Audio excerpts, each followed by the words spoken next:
We do have our next caller ready to go. Welcome to the show. What's your question? Hi, I want to know how much of your money should you put towards an emergency savings account versus something like a 401k account? Okay, that's a great question. What most financial advisors recommend is having at least 3 months of your basic household spending saved off to the side. If you're in a high-risk job, career, if both spouses work at the same company, then you may want to extend that to 6 months. And the reason this is so important is we just don't know what's going to happen. And the alternatives are so expensive. Payday lenders, really bad idea for pretty much everyone.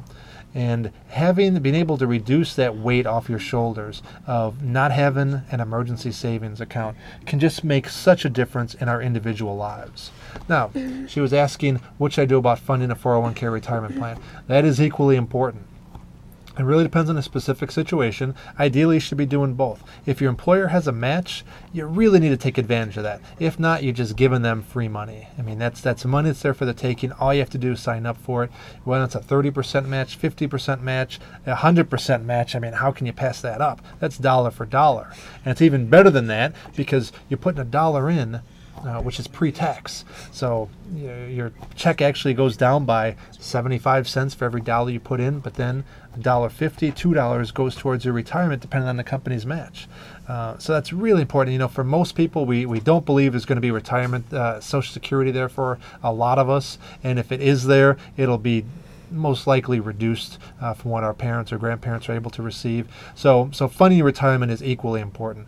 And given the two choices, I would try to first put together a small emergency plan, and then depending on how lucrative my employer's 401k plan was, once I got a month or so, if they were doing 100%, I'd hate missing out on that. So I try to start doing that some too. Once I got about a month or so, in savings. But both of them are important. And like I said, it just reduces stress from you on a personal level. I've seen it thousands of families. You get that emergency savings account. And the second thing is saving can be addictive. Once you start seeing those 401k statements rolling in, you see your statements from your savings rolling in, I mean, it feels good. And it rolls up pretty quick. Like I said, if you cut $5 a day out of your spending, that's $1,800 in 12 months. That's just $5 a day. It's always great going online, checking your profile, and seeing it just goes up and up and up. It is. Okay. It is a great feeling. That was a great question. We're taking your questions right now. Numbers on the bottom of your screen, and we do have our next question.